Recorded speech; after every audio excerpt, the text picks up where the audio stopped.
A rough night for the United States at the World Cup, and a New York Times opinion roundtable is picking apart what went wrong. Times editors John Guida and Tim Schneider sat down in a written conversation with soccer writer Marcela Mora y Araujo, contributing opinion writer Anton Jaeger, and poet and sports writer Rowan Ricardo Phillips to unpack Monday night's match, where Belgium beat a struggling U.S. side.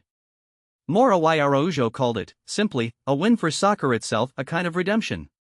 Jaeger, watching as a lifelong Belgian fan, admitted this was a rare treat, a match he could watch without clenching his teeth. Belgian performances, he said, tend to swing with the team's mood, and this time they got some unexpected outside support. It wasn't as thrilling as their earlier win over Senegal, he noted, but it was, for once, relaxing, a rarity for Belgian fans. Phillips pushed back on calling the U.S. merely slightly hapless. Despite the confidence surrounding the Americans going in, he said they ran into a Belgian side operating on a different level entirely. But for Phillips, the real issue isn't a talent gap, it's an identity gap.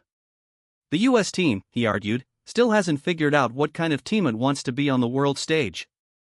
The strongest national teams show up with a clear, recognizable style of play that holds up under pressure, adversity, and substitutions.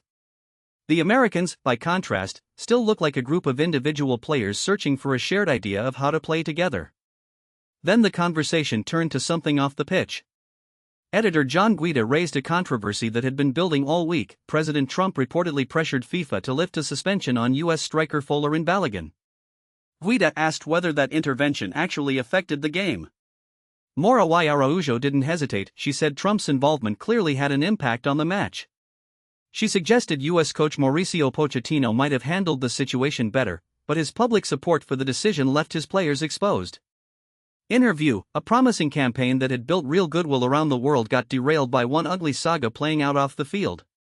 The players, she said, looked visibly uncomfortable, especially Balogun, who she described as the clear victim of the whole episode. Rowan Ricardo Phillips began to offer a different read, noting that the U.S. players themselves say the controversy didn't affect them, though the roundtable conversation was cut short there. What's clear from the exchange so far is a split. One writer sees a team undone by outside political noise, another sees a deeper, longer-running problem with American soccer identity, and a third finds something to actually enjoy in the chaos. As the World Cup rolls on, this debate over what really knocked the U.S. out is far from settled. That's the roundtable so far, plenty more to unpack as the tournament continues.